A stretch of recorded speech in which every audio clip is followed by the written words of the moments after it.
menuju tempat kerja, kembali ke tempat tinggal hanya dengan transportasi sungai, hanya dengan speedboat? Apakah kita akan menjalaninya dengan semangat atau kita menyerah?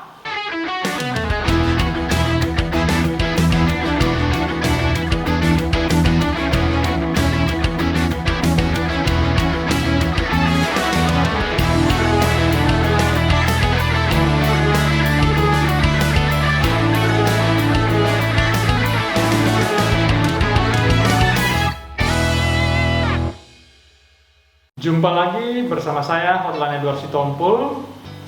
Dalam kehidupan kita, khususnya sebagai karyawan, seringkali atau tak jarang kita menemukan situasi di mana terbatasnya pilihan. Namun sebelum kita bicara lebih lanjut, saya ingin melepaskan masker dulu. Dalam situasi sekarang COVID-19, mari kita semua disiplin menggunakan masker. Namun saya lepaskan karena saya sendirian di rumah. Sekarang ini lagi musim hujan di tempat saya. Nah, walaupun musim hujan, mari tetap semangat, jaga kesehatan supaya kita bisa beraktivitas normal. Seperti yang saya uraikan tadi, saya mau ajak sebelum berbicara lebih lanjut, mari subscribe, like, komen, dan bagikan konten ini kepada yang lain. Dalam kehidupan kita, khususnya sebagai karyawan, seringkali atau tak jarang kita dihadapkan pada satu posisi atau satu keadaan terbatasnya pilihan, atau bahkan tidak ada pilihan sama sekali. Kita harus memilih dalam keterbatasan ini. Contoh misalnya, ketika kita tidak bekerja, satu-satunya pilihan adalah barangkali melakukan pekerjaan yang mungkin katakanlah gajinya lebih rendah dari yang kita harapkan.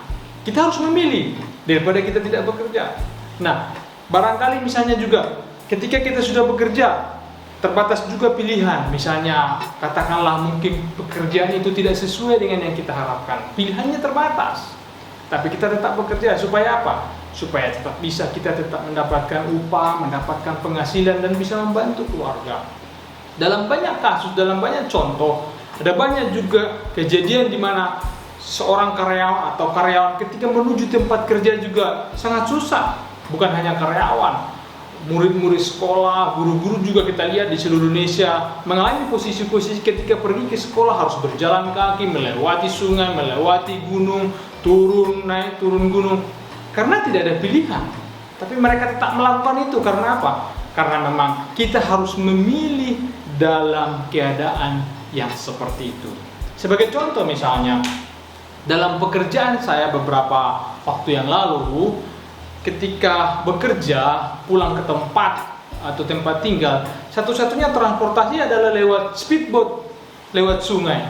Tidak ada pilihan lain, hanya lewat itu. Sekarang pilihannya adalah apakah kita akan berangkat ke tempat kerja atau pulang dari tempat kerja ke rumah setiap kali ada libur, atau tidak sama sekali. Mungkin bagi orang yang bisa berenang, ini hal yang lumrah kalau misalnya terjadi apa-apa. Bagi orang yang tidak berenang bagaimana? Seperti saya misalnya, apa yang harus dilakukan? Apakah kita tidak mau bekerja, tidak mengambil pekerjaan itu hanya gara-gara kita tidak bisa berenang, atau karena gara-gara tidak ada transportasi? Yang bisa kita lakukan apa? Pilihannya ya kita bekerja atau tidak. Kalau kita bekerja, jangan stres gara-gara misalnya tidak bisa berenang. Tapi apa yang kita lakukan? Barangkali bisa belajar berenang, atau ada hal yang lain. Misalnya ya, kita mendorong supaya dilakukannya perbaikan atau improvement supaya transportasi itu baik. Sama seperti kalau kita misalnya menuju suatu tempat, seperti cerita saya tadi, guru, siswa-siswa menuju tempat sekolahnya susah. Apa yang kita dorong? Kita dorong supaya dibuat jalan, dibuat jembatan yang lebih bagus. Seperti itu. Namun kalau kita menghadapinya dengan stres, kita akan susah sendiri. Karena dalam situasi itu, pilihannya sangat terbatas. Bahkan terkadang tidak jarang pilihannya tidak ada, cuman mungkin satu atau hanya itu pilihannya. Nah, apakah kita menolak, apakah kita menyerah, itu tergantung pada kita. Cerita saya tadi, menuju tempat kerja, kembali ke tempat tinggal hanya dengan transportasi sungai, hanya dengan speedboat. Apakah kita akan menjalaninya dengan semangat atau kita menyerah? Pilihannya tergantung pada kita. Kita semua juga dihadapkan pada kondisi-kondisi seperti itu. Kadang-kadang tidak ada pilihan. Kadang-kadang hanya itulah pilihan. Apakah kita mengeluh, apakah kita menyerah, apakah kita mundur, atau kita menjalaninya. Nah, pesan moral saya pada kesempatan kali ini adalah terkadang atau tak jarang kita menghadapi situasi di mana terbatasnya pilihan. Kita terpaksa atau dipaksa untuk mengambil sebuah keputusan. Nah, putusannya adalah tergantung kita. Mari kita pikirkan dengan matang-matang, tapi jangan menyerah. Jangan mundur hanya karena tidak ada pilihan. Kadang-kadang tidak memilih pun adalah satu pilihan. Berhenti di tempat juga adalah satu pilihan. Oleh sebab itu, jika Anda, saudara-saudara semua mendapat pekerjaan, mungkin itu tidak ideal buat kita. Mungkin penghasilannya tidak ideal buat saudara-saudara. Tapi yakinilah, kalau kita melakukannya dengan sungguh-sungguh, apalagi dalam situasi seperti sekarang ini, situasi yang sulit sekarang ini, pilihan sangat sedikit. Kita ambil kesempatan itu dengan tekun, dengan sungguh-sungguh. Saya yakin dan percaya kita bisa melaluinya. Semoga di waktu yang akan datang kita bisa mendapatkan pilihan-pilihan yang lebih banyak, pilihan-pilihan yang lebih baik, sehingga kita bisa dapat berkembang lebih baik lagi. Demikian dari saya.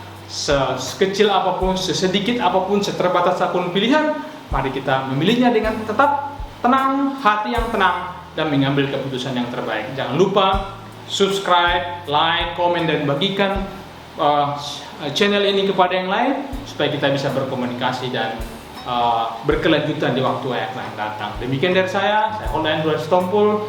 Tetap semangat dan salam buat kita semua.